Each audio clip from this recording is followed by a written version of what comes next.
Good evening. तो ये पहला लेक्चर होगा हमारा ऑपरेशन रिसर्च पर आज। तो सबसे पहले मैं थोड़ा सा ब्रीफ इंट्रोड्यूस कर देता हूँ कि ऑपरेशन रिसर्च कहते किसको हैं और ये प्योर मैथमेटिक्स से किस तरह से अलग चीज है। तो हम लोग इसे नाम देते हैं ऑपरेशन रिसर्च। कई लोग इसको इंडस्ट्रियल मैथमेटिक्स भी कहते हैं, बिजनेस मैथमेटिक्स भी कहते हैं, और हमारे यहाँ बहुत सारे बच्चे शॉर्ट में ओआर बोलते हैं ऑपरेशन रिसर्च को। तो बच्चों आप ऐसे समझिएगा कि जो मैथमेटिक्स में अगर हम मोटे तौर पर बात करते हैं तो उसमें एक तो प्योर मैथमेटिक्स की बात होती है और दूसरा अप्लाइड मैथ्स की बात होती है। अप्लाइड मैथ्स का मतलब होता है जिसको आप रियल लाइफ के साथ जोड़ सकते हैं डायरेक्टली। इसका ये मतलब नहीं है कि प्योर मैथमेटिक्स का रियल लाइफ में एप्लीकेशन नहीं है, लेकिन उनके एप्लीकेशन ढूंढने में कई बार वक्त लग जाता है। कई बार एप्लीकेशन वर्तमान में तो नहीं है, हो सकता भविष्य में हो। अप्लाइड मैथ्स में भी कई चीजें हैं, कई ब्रांचेज हैं, फिजिक्स से रिलेटेड, केमिस्ट्री से रिलेटेड। आप लोग दो जगह पढ़ते हैं, एक तो ओआर पढ़ते हैं और दूसरा मैथमेटिकल स्टैटिस्टिक्स पढ़ते हैं। सांख्यिकी हिंदी में जिसको कहते हैं। तो ये दोनों अप्लाइड मैथ के वर्जन आप लोग पढ़ते हैं यहाँ पर। और भी मेरे ख्याल से पढ़ते हैं dynamics of rigid body, fluid dynamics या हाइड्रोडायनामिक्स जिसको आप लोग कहते हैं, वो भी अप्लाइड का ही पोर्शन है। जिस तरह से हम पार्शियल डिफरेंशियल इक्वेशन और बाकी कुछ चीजें पढ़ते हैं वो भी अप्लाइड का ही समझिए, क्योंकि डिफरेंशियल इक्वेशन के पीछे जो थ्योरी है वो तो हम में से शायद ही कोई पूरी डिटेल में जानते समझते होंगे अभी। तो इसीलिए वो हम अप्लाइड ही में ही बात करते हैं। तो अब मैं सबसे पहले इस बात पे आना चाहूंगा कि मैथ्स के होते हुए आपको अलग से ओआर बनाने की क्या जरूरत पड़ी, क्यों आप ऐसा कर रहे हैं, और क्यों प्योर मैथमेटिक्स वाले लोग इसको अलग ब्रांच मानते हैं, मैथ्स का हिस्सा नहीं मानते। एमएससी ओआर अलग होती है बच्चों, एमएससी स्टैटिस्टिक्स अलग होती है, एमएससी मैथ से अलग है। कई यूनिवर्सिटीज में आपने देखा होगा स्टैटिस्टिक्स का डिपार्टमेंट ही अलग होता है। तो मैं पहले क्यों का जवाब दे रहा हूं कि आखिर आपको ओआर अलग से पढ़ाने की जरूरत क्यों पड़ी। मैं बहुत सामान्य सा एग्जांपल लेता हूं। अगर आपके पास कोई फंक्शन है, एफ एक्स ले लिया आपने, तो आप लोग गौर करते होंगे कि आप अगर ये मान लेते हैं कि ये कंटिन्यूअस है, डिफरेंशिएबल फंक्शन है सपोज, तो बच्चों आप लोग इसमें मैक्सिमा और मिनिमा पढ़ते होंगे। एक सामान्य सा उदाहरण ले लेते हैं। आप लोग फंक्शन की मैक्सिमम वैल्यू मिनिमम वैल्यू क्या होती है ये जानते होंगे और निकालते होंगे, ठीक है ना? इतना सारे लोग जानते होंगे। तो मैक्सिमम या मिनिमम आ जाता है। लेकिन कई बार व्यावहारिक तौर पर प्रॉब्लम्स आती हैं। प्रैक्टिकल लाइफ में हमें बहुत सारी चीजें मैक्सिमाइज और बहुत सारी चीजें मिनिमाइज करनी पड़ती हैं। जैसे मान लेते हैं कोई इंडस्ट्रियल एरिया है आपके आसपास जहां बहुत सारी फैक्ट्री है। कल को एक बड़े ग्रुप की ओर से वहां पर एक नई फैक्ट्री लगाने का प्रस्ताव आया कि भाई हम लोग यहाँ, जैसे रिलायंस है, टाटा ग्रुप है, कोई बड़ा प्लांट लगा रहे हैं, मान लेते हैं। तो अब आप ये समझिए जब कोई कंपनी किसी नई जगह पे प्लांट लगाएगी तो कुछ चीजें सोचेगी। प्लांट का मतलब पौधा नहीं है, फैक्ट्री है, हाँ ध्यान रखिएगा। तो जब प्लांट लगाएगी तो बच्चों वो कंपनी हमेशा ये सोचती है कि उसका जो प्रॉफिट है वो मैक्सिमम और उसकी जो कॉस्ट है वो मिनिमम हो। लागत कोई भी कंपनी सोचती है कि कॉस्ट मिनिमम हो, प्रॉफिट मैक्सिमम। अच्छा, फिर ये आता है कि भाई आप यहाँ कितने लोगों को जॉब में रखेंगे। तो कंपनियों का हमेशा जो एम्प्लॉय हैं, कंपनियां सोचती हैं कि कम से कम लोगों को रखा जाए और वर्किंग आवर ज्यादा से ज्यादा रखे जाएं। Working hours. अगर हॉलीडेज की बात होगी तो कंपनियां ये कोशिश करती हैं कि छुट्टियां कम से कम हों। तो ऐसी बहुत सारी चीजें होंगी जहां पर कंपनियां कुछ चीजों को मिनिमाइज और कुछ चीजों को मैक्सिमाइज करना चाहेंगी। तो इतनी सारी मिनिमाइज और मैक्सिमाइजेशन की समस्या को कैसे सॉल्व किया जाए, और ये व्यावहारिक है। तो ऐसी प्रॉब्लम्स को आप समझ भी रहे होंगे कि इसका नाम क्यों बिजनेस मैथमेटिक्स रखा गया होगा या इंडस्ट्रियल मैथमेटिक्स रखा गया होगा। तो इस तरह की प्रॉब्लम्स को सॉल्व करने का जो व्यावहारिक समाधान होना चाहिए। प्योर मैथ्स कई बार सॉल्यूशन तो देती है, लेकिन सॉल्यूशन ऐसा हो जाता है जो प्रैक्टिकली अप्लाई करना मुश्किल है। तब सोचा गया एक बिल्कुल डिफरेंट ब्रांच, जहां हकीकत में जो हो सकता है उसको ध्यान में रखते हुए सॉल्यूशन ढूंढे जाएंगे। क्या मैं समझा पा रहा हूं आप लोगों को? Yes sir. अच्छा, ठीक है। तो बच्चों, बहुत सारी चीजें मिनिमाइज मैक्सिमाइज, जैसे एक चीज में यहाँ पर हम लोग पढ़ेंगे, हम असाइनमेंट पढ़ेंगे, हम ट्रांसपोर्टेशन पढ़ेंगे। ट्रांसपोर्टेशन में आप ये सोचिएगा, मान लेते हैं ये कुछ शहर हैं, छोटे छोटे शहर हैं, मान लेते हैं ABCD। उत्तराखंड वाले कुमाऊं को सोच लो, मध्य प्रदेश वाले उज्जैन एरिया में सोच लेना, बहुत सारे शहर हैं। और आप किसी कंपनी के बिजनेस एग्जीक्यूटिव हैं, आपको इन इतने सारे शहरों में जाते रहना होता है। तो अब कई रास्ते होंगे, लेकिन कंपनी चाहेगी कि आपका रूट ऐसा हो कि आपको कम से कम रूट में ज्यादा से ज्यादा डेस्टिनेशन या ज्यादा से ज्यादा शहर कवर कर सकें आप। अब ये ट्रांसपोर्टेशन की प्रॉब्लम है, नाम से ही सोचिए ट्रांसपोर्ट में क्या होता है। ट्रांसपोर्ट कंपनी ये सोचेगी कि भाई ट्रांसपोर्ट ही क्यों, आप लोग ऑनलाइन आजकल मंगाते हैं चीजें, तो अमेजन से, फ्लिपकार्ट से या कहीं और से, तो आप लोग जो, अगर आप खुद ही, माना आपको सामान डिलीवर करना होता और इतनी जगहों पर डिलीवर करना है, तो आप चलने से पहले सोचते कि कौन सा रूट लिया जाए कि कम से कम चलना पड़े और आप ज्यादा से ज्यादा सामान डिलीवर कर दें। तो यही तो सोचना है। तो हमारा एक चैप्टर होगा ट्रांसपोर्टेशन, तो नाम से क्लियर है कि वहां ट्रांसपोर्टेशन में क्या होता होगा, पाथ की लंबाई कम से कम और मैक्सिमम जगहें कवर हो जाए। तो ये हमारे टारगेट में रहेगा उस चैप्टर में। इस तरह से आप समझ रहे होंगे कि प्रॉब्लम्स ऐसे सॉल्व करनी है। और इस पूरे पेपर में बच्चों जो सबसे महत्वपूर्ण चीज होती है, वो आप हम सब जिंदगी में वैसे भी करते हैं। हम लोग क्या करते हैं, इसको ऑप्टिमाइजेशन कहें तो ज्यादा अच्छा है। ऑप्टिमाइजेशन हम इस पूरे पेपर में यही करते रहते हैं। कोई पूछेगा OR में आप करते क्या है बेसिकली, तो ऑप्टिमाइजेशन। अब आप पूछेंगे साहब कि ऑप्टिमाइजेशन होता क्या है। ये हिंदी में अनुकूलतम, सबसे अनुकूल हो, सबसे ज्यादा बेहतर हो आपके लिए। आजकल शादी ब्याह का सीजन है, मान लेते हैं एक ही दिन में मुझे 4 जगहों से निमंत्रण आ गए।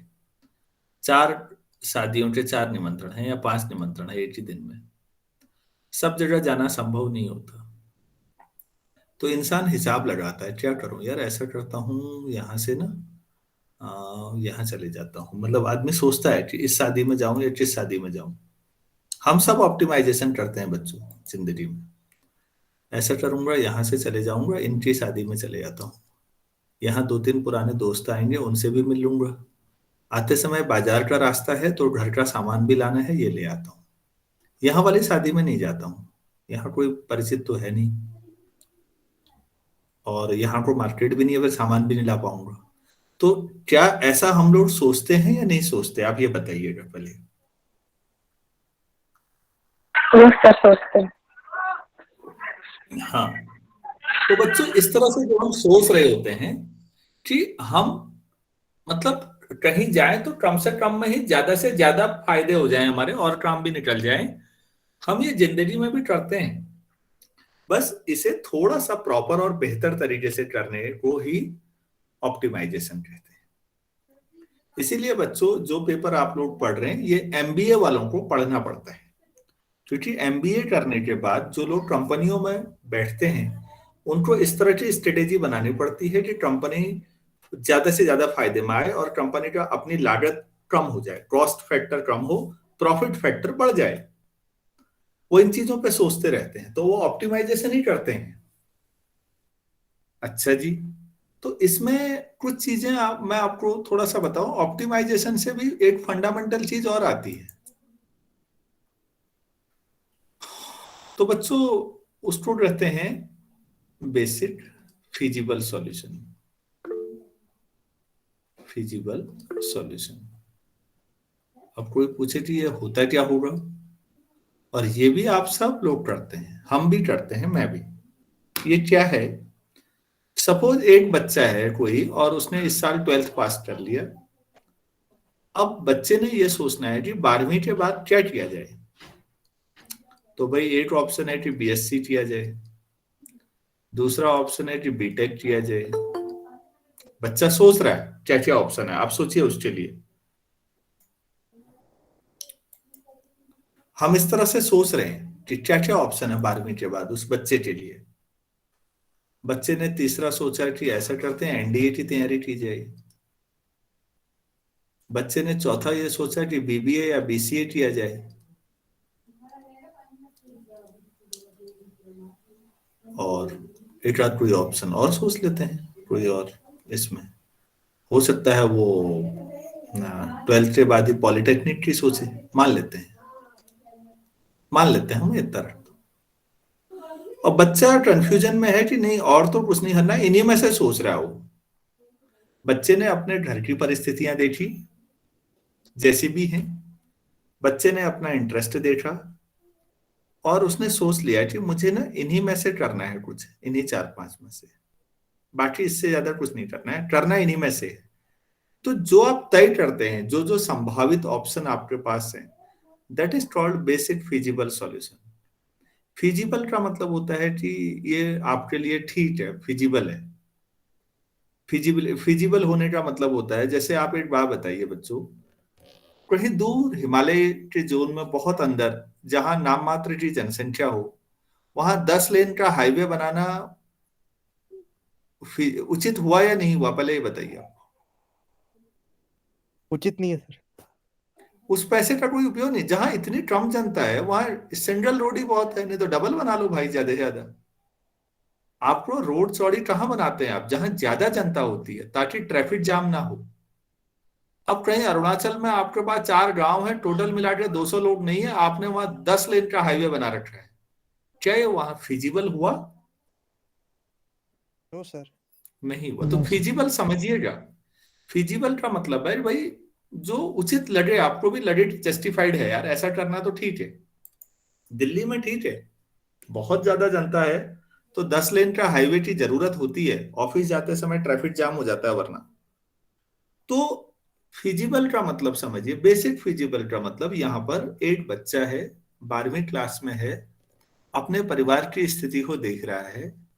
अब जैसे एक गांव का बच्चा है जिसके घर की स्थिति कोई खास नहीं है, और वो कह रहा है कि मुझे एमबीबीएस करना है, वो भी पेड सीट में। पेड सीट का मतलब लगभग भारत में 2 करोड़ रुपया। और पिताजी गांव में छोटा काम कर रहे हैं, कुछ जैसे तैसे जिंदगी चला रहे हैं। अब आप ही बताइए, क्या ये फिजिबल सॉल्यूशन है? नहीं सर। नहीं है। No sir. भाई तुम में टैलेंट है तो तुम्हारा सपना है, अच्छी बात है, तुम पेड सीट में क्यों कर रहे हो? तुम मेहनत करो और एंट्रेंस क्वालिफाई करो। एंट्रेंस क्वालिफाई करोगे तो बैंक तुम्हें एजुकेशन लोन दे देगा, वो तो ठीक है। लेकिन अगर आप बहुत सामान्य परिवार से हैं तो आप पेड सीट में 2 करोड़ रुपए कहां से लाओगे? वो फिजिबल नहीं है। तो मैं समझा पा रहा हूँ, फिजिबल सॉल्यूशन ढूंढने हैं आपने पहले अपने घर की परिस्थिति और अपने इंटरेस्ट के अनुसार। एक बच्चे ने ये 5 ऑप्शन सोचे, तो ये 5 ऑप्शन वो सोच रहा है कि यार मेरे घर के खर्चे में आ जाएंगे ये सब। अच्छा, तो फिर बच्चों ये बेसिक फिजिबल सॉल्यूशन हुए। क्लियर हुआ? मैं इन सब का मैथमेटिकल डेफिनेशन दे ही नहीं रहा हूं अभी, मैं सरल शब्दों में समझा रहा हूं। और इस ब्रांच में मजेदार ये है कि क्योंकि ये रियल लाइफ से जुड़ी हुई है, तो एग्जाम्पल भी रियल लाइफ के ढेर सारे आएंगे। तो समझ में बड़े आराम से आ जाता है। क्लियर हुआ? जी सर। Yes sir. अब लेकिन इन चार पांचों में भी जब 12वीं का रिजल्ट आ गया, तो अब बच्चे ने कहा यार चार पांच तो मैं 2-3 महीने से सोच रहा हूं, अब इनमें से भी एक को फाइनल करना ही पड़ेगा मुझे। इनमें से क्या करूं एक फाइनल? तो वो इनमें से लास्ट में इन पांचों में से भी एक ही चीज तो कर पाएगा। हर इंसान एक ही काम तो करेगा इनमें से। तो और वो काम कौन सा होगा?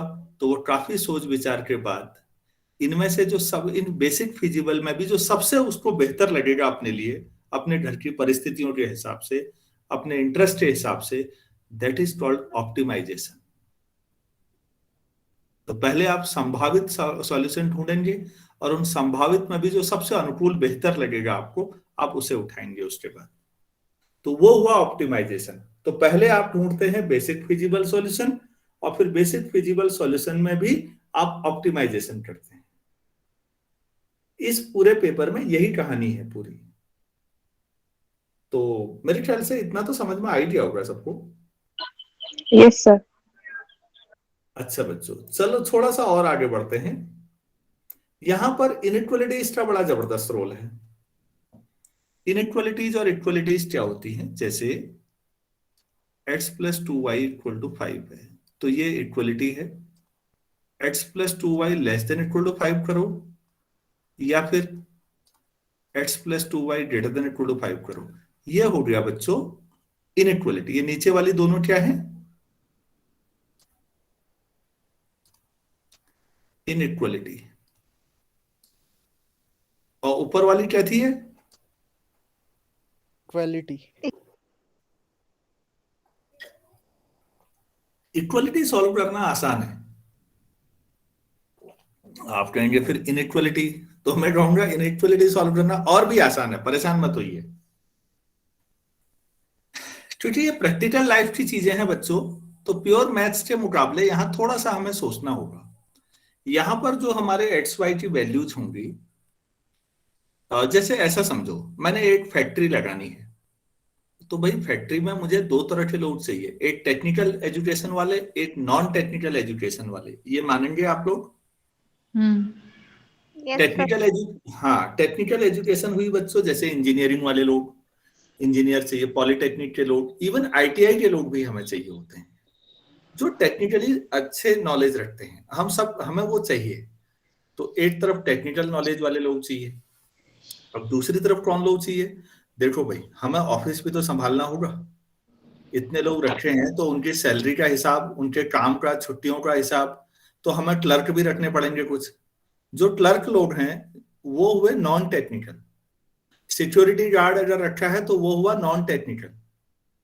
तो इस तरह से मेरे पास स्टाफ मोटे तौर पर मान लो टेक्निकल और नॉन टेक्निकल है। ठीक है?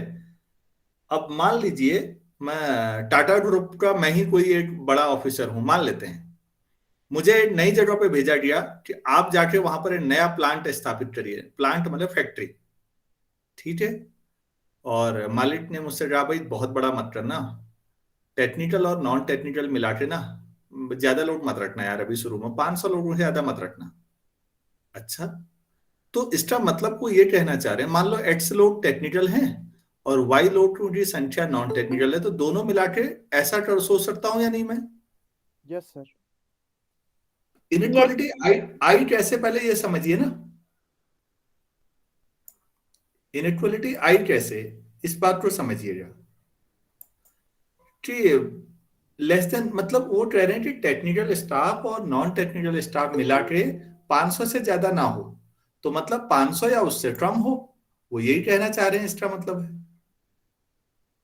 Yes sir. ठीक। Yes sir. ठीक है। और दूसरा, माना उन्होंने कोई नया वेरिएबल जेड है, उन्होंने कहा यार प्रॉफिट जो है ना, वो पहले साल है, ज्यादा नहीं सोचते, 50 करोड़, कम से कम 50 करोड़ की कमाई तो होनी चाहिए भाई, कम से कम। तो मतलब क्या वो इस टाइप की इनइक्वालिटी कह रहे हैं यस सर। कि वो 50 या उससे ज्यादा हो गया, कम नहीं होना चाहिए? तो अब आप समझ रहे होंगे रियल लाइफ में इक्वलिटी बड़ा मुश्किल है, एकदम बैलेंस कहाँ होता है। चीजें या तो ऊपर नीचे हो जाती हैं। इसीलिए कह रहा हूं प्योर मैथ्स में तो हर समय बैलेंस बना रहता है। लेकिन वास्तविक जिंदगी में कहाँ बैलेंस होता है, चीजें या तो थोड़ा कम होती हैं या थोड़ा ज्यादा होती हैं। तो इसका मतलब ऑपरेशन रिसर्च में इनइक्वलिटीज पे काफी ज्यादा खेल। इनइक्वलिटीज एक अभिन्न हिस्सा है यहाँ पर। मेरे ख्याल से इतना मैं समझा चुका हूँ। और यहाँ पर एक चीज और, Yes, sir. अब आप जब सॉल्व करते हैं ना, मान लीजिए आपके पास ऐसे दो तीन इक्वेशन आ गई, कहीं पर आपने सॉल्व किया और सपोज एक्स वाई जो भी वेरिएबल है 2x plus y less than equal to 10 ले लेता हूँ, छोटा सा है सवाल, और x plus y greater than equal to 3 मान लो। तो बच्चों यहाँ पर ये तो मानोगे कि x और y इस तरह के सॉल्यूशन आएंगे, जैसे ये x प्लस वाई 500 वाला था ना, यस तो सर। क्या मैं ऐसा सोच सकता हूँ कि x माइनस 10 ले लूं? No sir. मैंने ये कहा था कि x टेक्निकल स्टाफ है और y नॉन टेक्निकल। अरे वो तो ठीक है, लेकिन -10 क्या होता है भाई? अगर आपने 0 भी रख दिया तो आप मान लेंगे कि टेक्निकल आपने रखा ही नहीं, चलो ये भी ठीक है एक बार के लिए, उचित तो नहीं है लेकिन पॉसिबल है। लेकिन x की वैल्यू नेगेटिव नहीं आएगी, ऐसे y की वैल्यू भी नेगेटिव नहीं आ पाती। तो बच्चों ऑपरेशन रिसर्च में अधिकतर मामलों में जो आपके वेरिएबल्स हैं वो इस तरह की वैल्यूज को अटेन करते हैं। आपके सॉल्यूशन या तो 0 या पॉजिटिव में जाएंगे, नेगेटिव जनरली मीनिंगलेस हो जाता है। सभी लोग समझ पाए इस बात को? Yes, sir. तो मैंने जो अभी तक बातचीत की, ऑपरेशन रिसर्च क्या होती है, ऑपरेशन रिसर्च में हम किस तरह की प्रॉब्लम्स को पढ़ते हैं, और हमारी जो प्रॉब्लम्स हैं बच्चों वो लीनियर हैं ज्यादातर, क्योंकि एकदम एडवांस पढ़ना नहीं हो पाता शुरू में। तो इसीलिए इसका नाम है लीनियर प्रोग्रामिंग प्रॉब्लम्स, एलपीपी। ये लीनियर इक्वेशंस हैं, अगर ये क्वाड्रेटिक हो जाए तो गजब हो जाएगा, क्योंकि लीनियर को सॉल्व करने में ही हमें काफी समय लगेगा चीजें सीखने में। एक बार हम लोग लीनियर मेथड सीख जाएं लीनियर को, फिर बाकी आगे के एडवांस मेथड भी सीखते जाएंगे।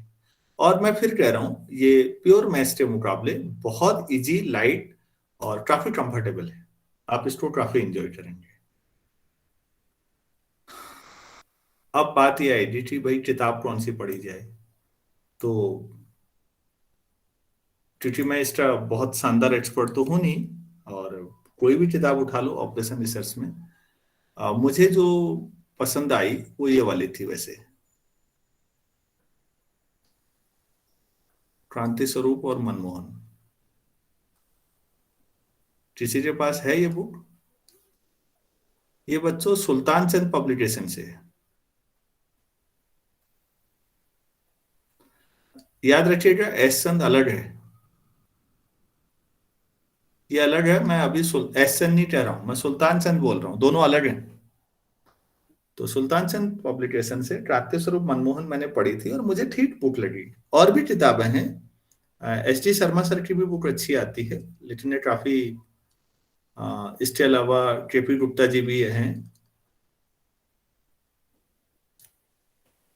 एस डी शर्मा सर की बुक काफी बल्क की है, बहुत भारी भरकम है, और मेरी राय में इतना ज्यादा खरीदने की जरूरत नहीं है।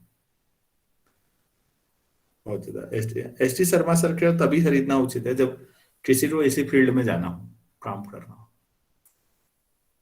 तो इतना पैसा ना लगाएं, केपी गुप्ता काफी हल्की उसमें आ जाती है, और इतने से काम चल जाएगा आपका मेरे ख्याल से। नहीं तो फिर ये क्रांति स्वरूप मान स्टैंडर्ड में थोड़ा ये बेहतर है। तो यहां तक अब बताइए, अगर कोई दिक्कत है तो बात करते हैं, नहीं है तो मैं कुछ अब क्वेश्चन सॉल्व कैसे करते हैं इस पे बात कर रहा था। सर यहाँ तक क्लियर है। मेरे ख्याल से ठीक हो गया, तो मैं आगे बढ़ता हूं बच्चों। अच्छा, मैं एक चीज प्रॉपर क्वेश्चन करने से पहले एक चीज बताना चाहूंगा। जैसे कभी suppose 2x plus 3y equal to 6 है, मुझसे कहा जाएगा कि इसका ग्राफ ड्रॉ करो। तो ग्राफ ड्रॉ करने के लिए सबसे आसान तरीका यह है कि 6 से डिवाइड कर दो, x upon 3 plus y upon 2 equal to 1। तो इंटरसेप्ट फॉर्म कहते हैं इसको, अंतखंड रूप। हिंदी में, ये एक्स एक्सिस, ये वाई एक्सिस, ठीक है। अच्छा, ये एक्स एक्सिस पे 3 यूनिट का इंटरसेप्ट है, 1, लगभग 2 और ये 3। वाई एक्सिस पे 1, 2, तो यहां से यहां तक का मेरा सीधा नहीं हो पाया उतना अच्छा, तो ये लाइन की इक्वेशन है। तो आसान होता है इंटरसेप्ट फॉर्म, आप इसके बिना भी खींच ही सकते थे, ऐसा कुछ नहीं है, लेकिन इंटरसेप्ट खींचते ही डायरेक्ट समझ में आ जाता है कि अच्छा एक्स एक्सिस में 3 है, वाई एक्सिस में 2 है। सभी लोगों को समझ में आ पाया ये? Yes, sir. Yes, sir. Yes, sir. अच्छा बच्चों, अगर -3x+4y = -12 है, चलो +12 भी सोच लो, तो ये हो जाएगा x/-4 + y/3 = 1। तो जो इंटरसेप्ट आप कटेगा वो एक्स एक्सिस में -4 कटेगा, 1, 2, 3, 4, और y में +1, 2, 3। तो यहां से यहां को मिला लेते हैं, ये लाइन हो जाएगी। इतनी नॉलेज पर्याप्त है मेरे ख्याल से। तो ये लाइन की इक्वेशन जो हमारी थी वो ये वाली हो गई। मैं बिल्कुल ये मान के चल रहा हूँ कि बच्चों को एलिमेंट्री चीजें भी समझानी है, वहां से शुरू कर रहा हूँ। अगर इतना क्लियर है तो अब मैं पहले क्वेश्चन पे आ जाता हूँ। शुरू किया जाए ना? Yes, sir. Yes, sir.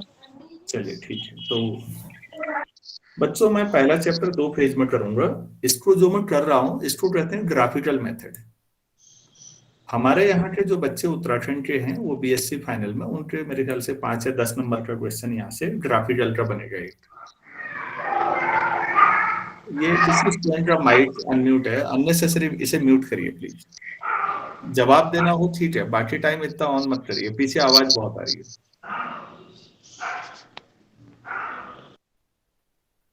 Thank you. तो मैं इसको जो करा रहा हूं बच्चों, इसको ग्राफिकल मेथड कहते हैं। ये है ग्राफिकल मेथड।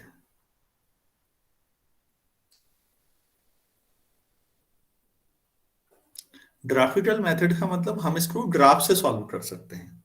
ये बहुत पुराना मेथड है, बहुत पुराना और बहुत एलिमेंट्री, लेकिन ओआर की शुरुआत यहीं से होती है।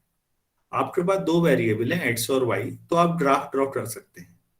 प्रॉब्लम तब आती है जब 2 से ज्यादा वेरिएबल हो, एक्स वाई जेड हो जाए तो आप 3D पिक्चर कागज में नहीं बना सकते, तो फिर आपको मेथड की जरूरत होती है। उसको हम लोग एडवांस मेथड कहते हैं। 2 से ज्यादा वेरिएबल हो जाएं, 3 वेरिएबल, 4 वेरिएबल, 5 वेरिएबल, कैसे सॉल्व करें? तो फिर जो मेथड हम एडवांस सॉल्व मेथड लेते हैं बच्चों, उसे सिंपलेक्स मेथड कहते हैं। तो सिंपलेक्स ज्यादा जनरल मेथड है, सिंपलेक्स में कई सारे मेथड आते हैं, और तब जाके ये पहला चैप्टर पूरा होगा, तब फिर हम सेकंड पे असाइनमेंट पे, फिर ट्रांसपोर्टेशन पे एंड सो ऑन, इस तरह से आगे बढ़ेंगे। जो जो पढ़ना होगा आप लोगों को, ड्यूअलिटी होगी अभी। तो चलिए पहला क्वेश्चन मैं शुरू कर रहा हूं, कैसे करना है। Solve the following LPP. LPP मतलब लीनियर प्रोग्रामिंग प्रॉब्लम, ग्राफिकली।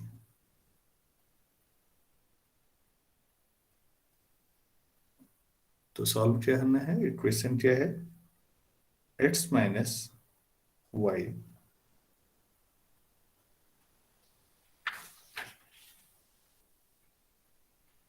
अच्छा, एक मिनट, एक कोई क्वेश्चन मुझे मिल जाए।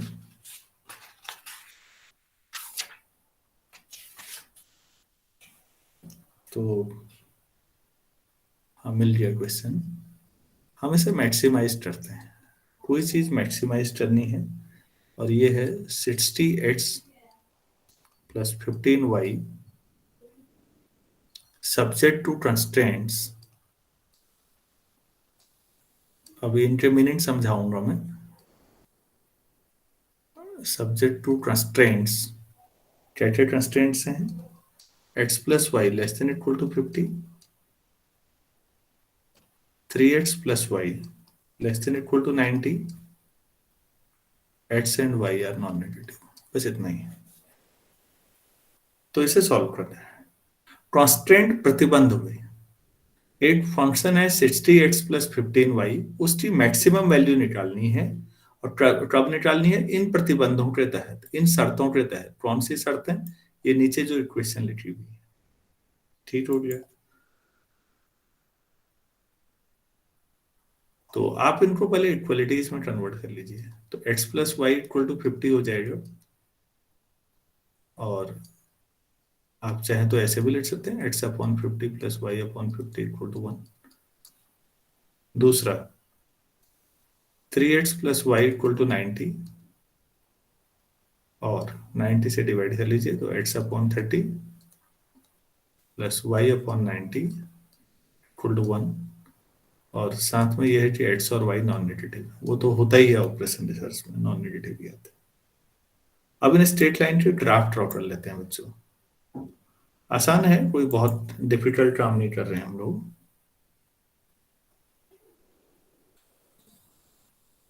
ये x एक्सिस है, ये y एक्सिस है। पहला 50-50 पे, तो अप्रोक्स मान लीजिए, क्योंकि बाद में फिर 90 पे भी ले जाना है आपको, तो 50 हम इतना मान लेते हैं। तो पहला तो 50-50 पे जा रही है लाइन, तो कुछ ऐसे जा रही होगी लगभग। अब यहाँ बहुत एक्यूरेट तो नहीं हो पाऊंगा, मान लेते हैं। तो ये 50,0 पे होगा, और ये 0,50 पे होगा।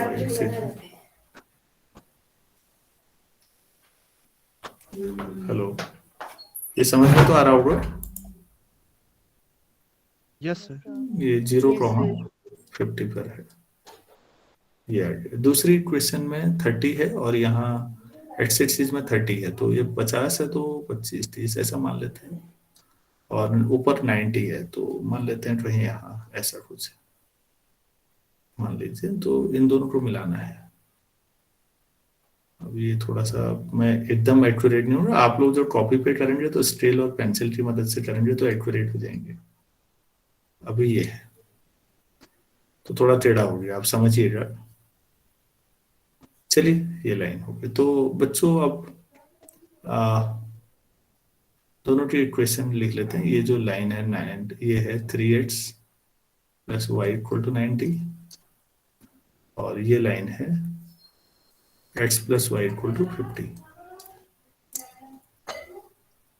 अब आपको एक कॉमन जोन देखना होता है कि कॉमन जोन कौन सा है जो सारी इनइक्वालिटीज को सेटिस्फाई करे।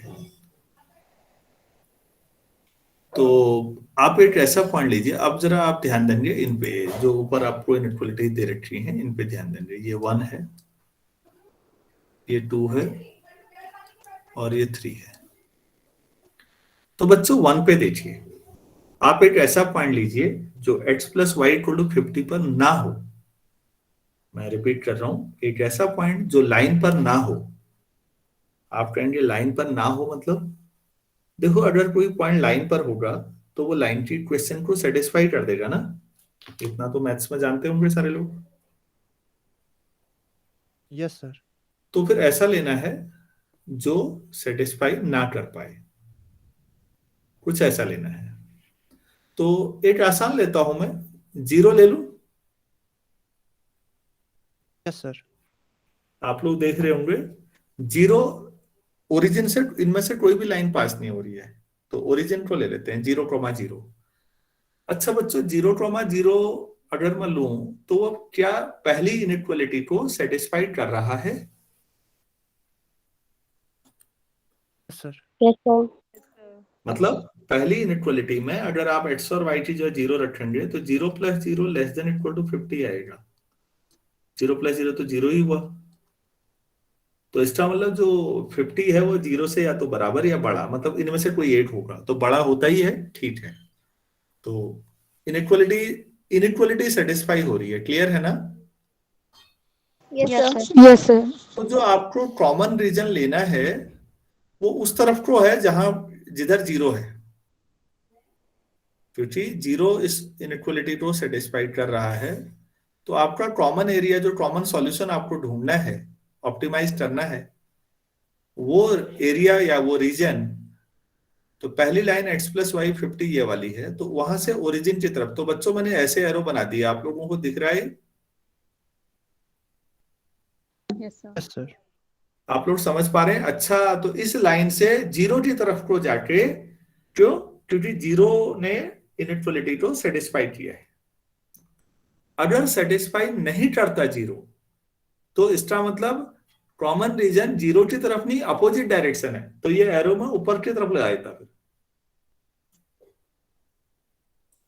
अच्छा, आप दूसरे में बताइए, क्या इनइक्वालिटी 2 को ओरिजिन सेटिस्फाई करेगा? Yes, sir.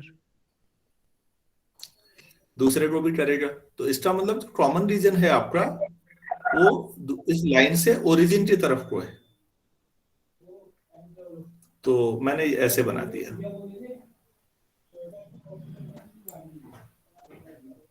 ये देखिए। अच्छा जी, अब x और y नेगेटिव नहीं है, या तो जीरो या पॉजिटिव। तो x और y पॉजिटिव बच्चों कहाँ होते हैं? फर्स्ट क्वाड्रेंट में ना। Yes, sir. Yes, sir. तो इसका मतलब है कि यहां से ऊपर को, और ऊपर y में यहां से राइट को। आपको ये बता रहे हैं कि इधर को लेना है कॉमन जोन। y एक्सिस से राइट में, x एक्सिस से ऊपर, इस लाइन से नीचे। तो आपको लगता है या नहीं कि ये A B O A B C, यही कॉमन जोन आ रहा है? आपको लग रहा नहीं जिसमें सारी कंडीशन सेटिस्फाई हो रही हैं? Yes, sir. देखिएगा। Yes, sir.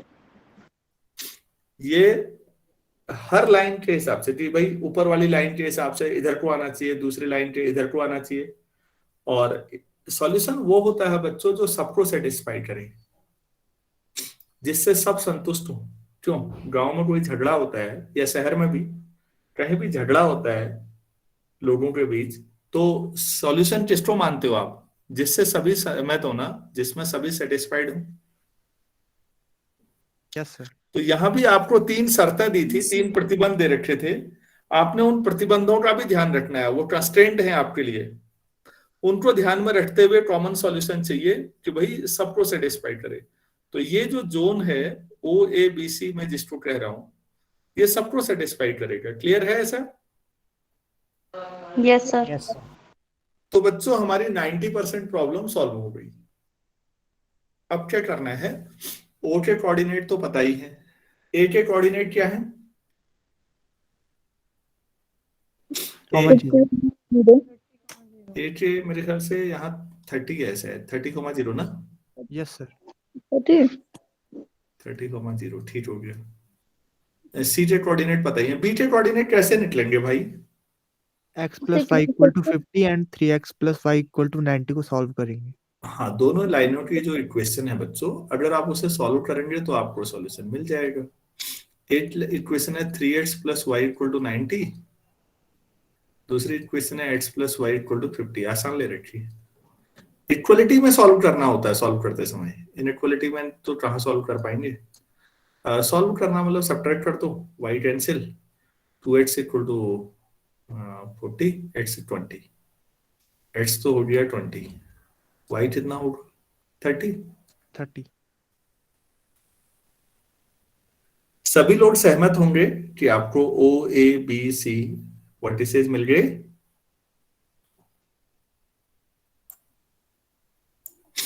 अब आप सब पे निकालिए चेक करें वर्टिसेस पर। At 0 0 z equal to, z क्या है भाई जरा देखो, ऊपर सबसे ऊपर लिखा हुआ था, मैं जिसको मैक्सिमाइज करना था, 60x plus 15y।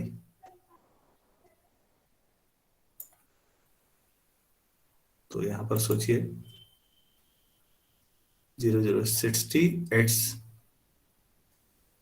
Plus 15y, वो जीरो, तो जीरो आ जाएगा यहां पर, तो जेड जीरो हो गया। अच्छा, एट 30,0 जितने वर्टिसेज हैं उन पे निकालिए, जेड कितना आ जाएगा? एक्स की जो 30, वाई की जो 0, तो 60 इंटू 30 प्लस 15 इंटू 0, ये तो 0 हो गया। 60 इंटू 30, 1800 हो गया। तीसरा बच्चों, एट 20, 30, जेड कितना हो जाएगा 60 इंटू 20 प्लस 15 इंटू 30, तो ये हो जाएगा 1200 प्लस 450। ठीक है, कोई कैलकुलेशन मिस्टेक होगी तो बताइएगा। एट 0,50 जेड कितना होगा 60 इंटू 0 प्लस 15 इंटू 50, कितना आ जाएगा 750। तो आप बताइए मैक्सिमम कहां पर आया? 50,0। So maximum Z 1800 at x equal to 30, y equal to 0। ये आंसर हो गया। इसी बात के 5 नंबर 10 नंबर जो भी है हो गया। तो जो क्वेश्चन करना है शुरुआत में तो कुछ है ही नहीं, बाद में भी ऐसा टफ नहीं पड़ता है। मैं रिपीट कर रहा हूं, आपको ये क्वेश्चन करना था, आपने इसकी मैक्सिमम वैल्यू निकालनी थी। तो आपके पास 3 इनइक्वालिटी हैं, उनको इक्वलिटी में कन्वर्ट करके ग्राफ ड्रॉ करिए और कॉमन रीजन ढूंढिए। उस रीजन के जितने कोने हैं वो कॉर्नर, उन पे जेड निकाल लीजिए। अब मैक्सिमाइज करना है तो मैक्सिमम देख लो कहां पर आ रहा है, मिनिमाइज करना है तो मिनिमम देख लो कहां पर आ रहा है। बस हो गया ग्राफिकल क्वेश्चन। कोई स्टूडेंट ऐसा जिसको नहीं समझ में आया तो कोई बात नहीं, आप आराम से बताइए कि नहीं आया तो मैं बताऊंगा। सबको क्लियर है? सर ओरिजिन के बाद थोड़ा सा डाउट है। अच्छा ठीक है बेटा, मैं एक बार और समझाता हूँ। ओरिजिन ही लेना जरूरी नहीं है बच्चों। आप ओरिजिन तो हम इसलिए लेते हैं क्योंकि 0 0 रखने में कैलकुलेशन कम करनी पड़ती है ना, फटाफट हो जाता है। आप एक कोई ऐसा पॉइंट जो लाइन पर ना हो, अच्छा मैं ऐसा करता हूं,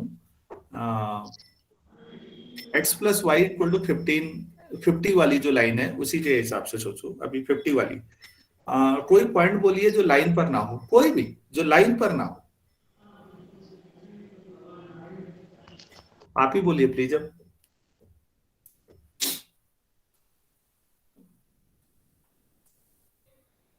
अरे भाई जो लाइन पर ना हो कोई भी पॉइंट बता दो।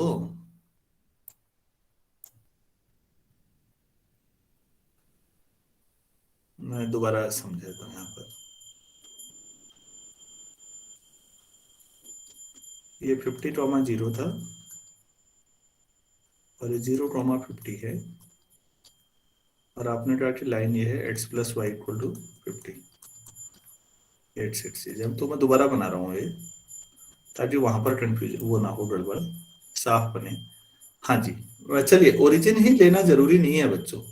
ओरिजिन तो हम इसलिए लेते हैं ना, ओरिजिन से भी पास नहीं हो रही थी लाइन, और ओरिजिन की कैलकुलेशन हमेशा ही आसान हुई, 0 0 रखने में टेंशन ही नहीं है। लेकिन कोई भी स्टूडेंट, चलिए वो आप नहीं बोलना चाह रही है, कोई और बताओ भाई, कोई पॉइंट बताओ यार जो लाइन पर ना हो। 1,1 30 5,3 1,1 1,0 30,30 अरे छोटा छोटा रखो भाई, बड़ा बड़ा रखे के हर। चलो मैं आसान रखता हूँ, 1,0 रख दूं? Yes sir. अच्छा 1,0, हाँ Yes, आपके sir. पास इक्वेशन क्या थी अब बच्चों ये देखिएगा। हाँ इनइक्वालिटी क्या थी, x plus y less than 50 था, आपने कहा 1,0 रखते हैं, चलो वो यही रख लो। तो 1 लेस देन इक्वल टू 50, ये बात भी सही है, 1 लेस देन तो है ही। ये लेस देन और इक्वल टू होता है बच्चों साइन, इसका मतलब या तो लेस देन होगा या बराबर होगा। अब बराबरी तो नहीं हो सकती, 1 और 50 थी, लेकिन लेस देन तो है ही, तो ये सही माना जाएगा। तो अब इसका मतलब है कॉमन रीजन जो हमारा आने वाला है सॉल्यूशन का, वो उधर है जहां 1,0 है। तो भाई अभी भी आपको इधर ऐसे ही लगेगा एरो। जिस बच्चे को दिक्कत थी, क्या मैं आप समझा पाया या अभी भी डाउट है तो बोलिए। Yes sir. अच्छा बच्चों एक बात सोचो, मैं चलो इस लाइन के ऊपर की तरफ कोई पढ़ लेता हूँ। मान लीजिए मैंने ले लिया 100,0, 100,0 इस लाइन के इधर होगा ना कहीं यहाँ पर। हाँ यस सर। अच्छा 100,0 रखिए तो इस इनइक्वालिटी में, दिस ये साइन वाली में होगा। इनइक्वालिटी, ये वाली इनइक्वालिटी में, तो 100 less 0 less than equal to 50। 150 से ना तो कम है ना बराबर है, तो ये गलत हो गया ना। Yes sir. तो इसका मतलब कॉमन एरिया जहां 100,0 है उधर नहीं है, उसके अपोजिट साइड है, तब भी ये सही आया है नहीं। इस हिसाब यस से सर। भी मैंने ठीक ही एरो लगा रखे हैं, क्योंकि 100 ही तरफ को नहीं है, उसके अपोजिट होगा, क्योंकि 100 पे तो इनइक्वालिटी गलत हो गई। तो क्या मैं अब समझा पाया आप लोगों को? Yes sir. Yes, sir. अच्छा चलो ठीक है, एक सवाल और कराता हूं। तो ऐसे ही अगर मिनिमाइज का करना होता तो आपको जेड ये देखना है, बस देख लो सबसे कम कहां पर आ रहा है, वो मिनिमाइज हो जाएगा, उसमें कुछ टफ नहीं है। तो कोई दूसरा क्वेश्चन उठाते हैं।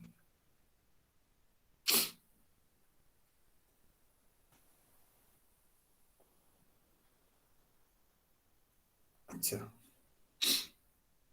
ये है minimise Z equal to -7x, नहीं x-7y, sorry x-7y plus 190 subject to constraints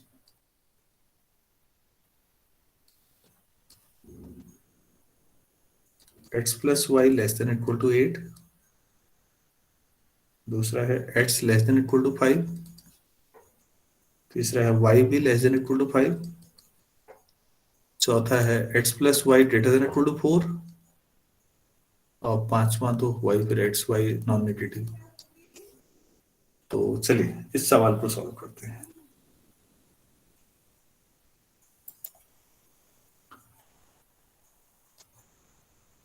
ये 1 घंटे में सबका तैयार हो जाता है, एक क्वेश्चन तो गारंटेड है आएगा ही आएगा एग्जाम में, और तैयार भी सभी का हो जाना है इसमें। तो पहली क्वेश्चन है बच्चों x plus y equal to 8, तो इसको क्या लिखूं, सरल ही है। दूसरी है x इक्वल टू 5, तीसरी है y इक्वल टू 5, चौथी है x plus y equal to 4।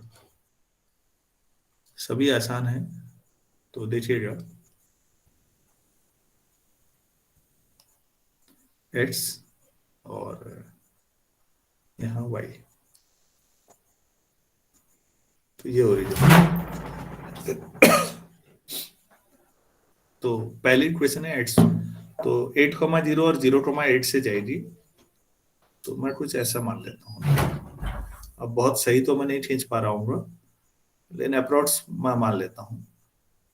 ये 8,0 हो जाएगा और यहाँ 0,8 हो जाएगा, ठीक। ये क्वेश्चन हो गई हमारी x plus y equal to 8। दूसरी x इक्वल टू 5 जो होती है लाइन, वो कैसी लाइन होगी बच्चों, कोई बताएंगे? Y के 0,5 पे जाएगी और y के पैरेलल होगी। वेरी गुड, y के पैरेलल पैरेलल होगी, होगी। Yes, शाबाश। sir. तो यार ये 8 इतना है, तो थोड़ा कॉमन सेंस है कि 4 आधा यहाँ होगा, 5 यहाँ मान लेते हैं, ठीक है, हो गया। वही टेढ़ी हो रही है, चलो कोई बात नहीं, आप समझ लीजिए ये ऐसे x इक्वल टू 5 है, ठीक। y इक्वल टू 5, X के पैरेलल बिल्कुल आएगी। तो x के पैरेलल आएगी, वेरी गुड। तो वो कहाँ पर काटेगी, अब ये थोड़ा ऊपर से काटेगी, ये समझ में आ रहा है।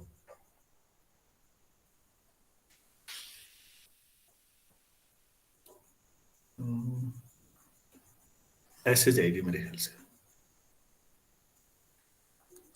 यहाँ पर नहीं काटेगी, क्योंकि ये x5 होगा यहाँ पर, तो x तो 5 है, और ये जो लाइन है नीचे देखिए x प्लस वाई 8 है, x5 हो गया तो y3 हो जाएगा यहाँ पर, तो y तो 5 पे जाना है, तो ऊपर ही काटेगी, समझ में आ गया होगा।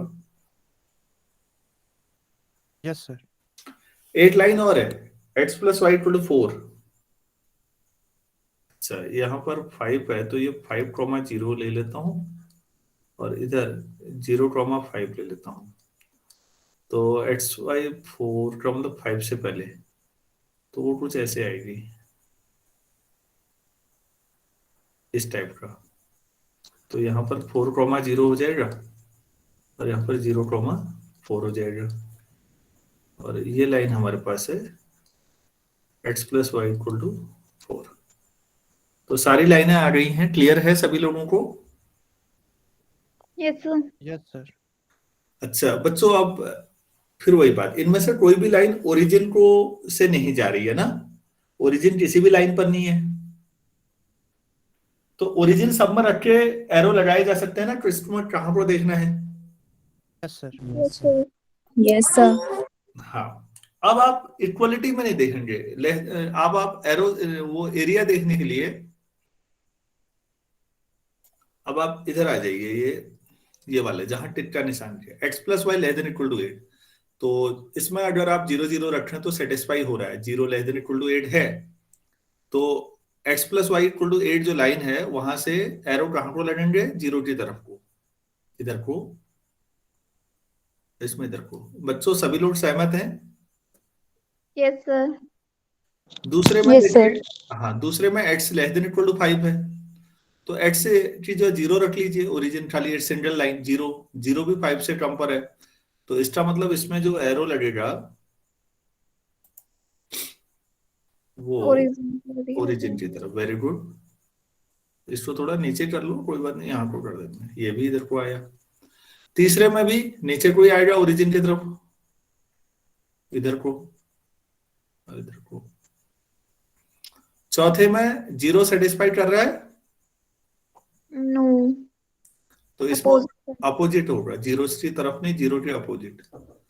और पांचवा एक्स और वाई तो पॉजिटिव होने, तो एक्स एक्सिस में ऊपर को और वाई एक्सिस में ये ऐसा समझिए ना, एक बड़े परिवार के मुखिया जैसा, हर एक की डिमांड है, कोई इधर को कोई उधर को। अब देखो एक ऐसा सॉल्यूशन जिसमें सभी संतुष्ट हो जाए।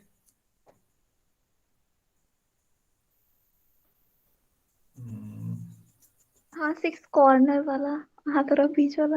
ये वाला ना, शाबाश, यस सर। बढ़िया। देखो यार, ये वाला आराम से सोचिएगा, जल्दीबाजी की कोई जरूरत नहीं है, हमें सीखना है। कोई केबीसी तो खेल नहीं रहे हम, हमें सीखना है। आप लोग बताइए, ये जो शेडेड पोर्शन है ये सभी को सेटिस्फाई कर रहा है? नहीं, यस देखिए सर। सभी लाइनों के एरो के हिसाब से चल रहा है। तो अब आपके पास इसको मैं ए मान लेता हूं, ये अब एक ही कलर हो रहा है, मैं कलर बदल देता हूं ताकि थोड़ा साफ दिखे आपको। यहाँ पर बी कर देता हूं, यहाँ पर सी हो जाएगा, ये डी हो जाएगा, ये ई हो जाएगा और ये एफ हो जाएगा। ए के कोऑर्डिनेट तो पता है 4,0, बी के कोऑर्डिनेट क्या होंगे बच्चों? बी के 5,0 लिखे ही है। Yes sir. Yes sir. अरे भाई x = 5 लाइन है ना, वहां से जा रही है। 5,0 बी के सी के ठीक है, होंगे। 5,3 लिखा ही है। डी के कोऑर्डिनेट क्या होंगे सोचो, y = 5 है एक लाइन तो, और वो किस लाइन को काट रही है? x+y = 8 को काट रही है वो, तो y 5 है तो x3 हो जाएगा वहां पर। सर। तो यस सर। हाँ डी के कोऑर्डिनेट के बारे में ना कोई जल्दीबाजी में मत मानिएगा मेरी बात, आराम से सोचिए, हर बच्चा सोचे कि हाँ ये दो लाइनें काट रही है, तो x3 और y5।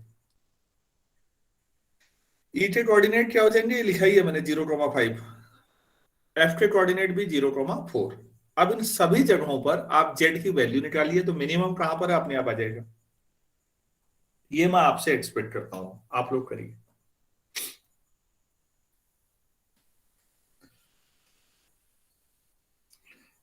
पेन चलाइए और सोचिए सबसे कम कहां पर आ रहा है।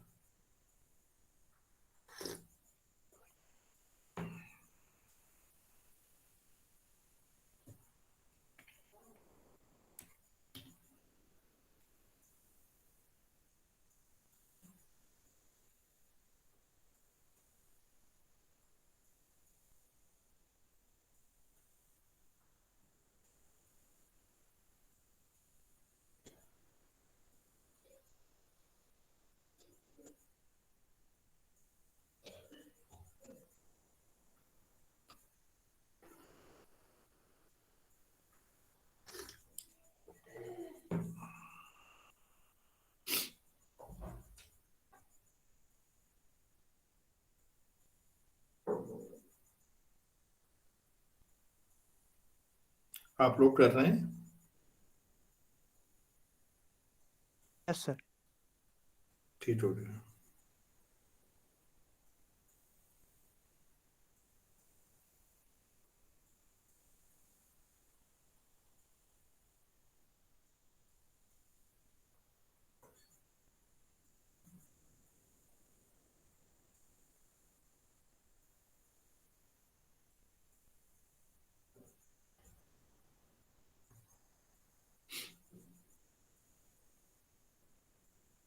Three comma five.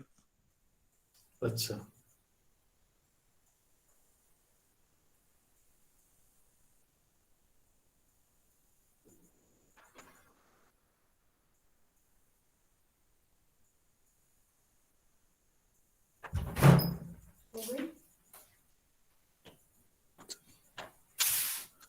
सर हमें तो 3, मिनिमम है ना। हाँ जी,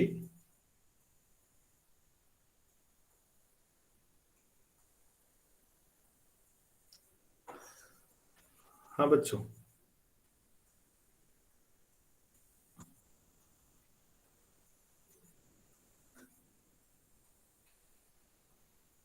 जीरो कॉमा फाइव। सर 0,5।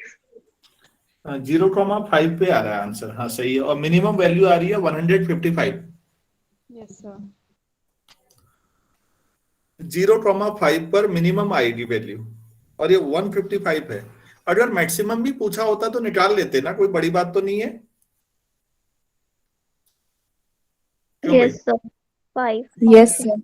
हाँ तो सुनिए बच्चों, तो हमने जो एलपीपी क्या होती है, ग्राफिकल मेथड क्या होता है, कैसे सॉल्व करते हैं, और सॉल्यूशन कैसे निकालते हैं, ये सारी चीजें सीखी, और थोड़ा सा ये जाना कि ऑपरेशन रिसर्च क्या होती होगी ब्रॉड वे में थोड़ा। आज मुझे लगता है इतना काफी है। नेक्स्ट क्लास में मैं ये बताऊंगा कि कई बार यहाँ सॉल्यूशन एडजस्ट नहीं भी करता।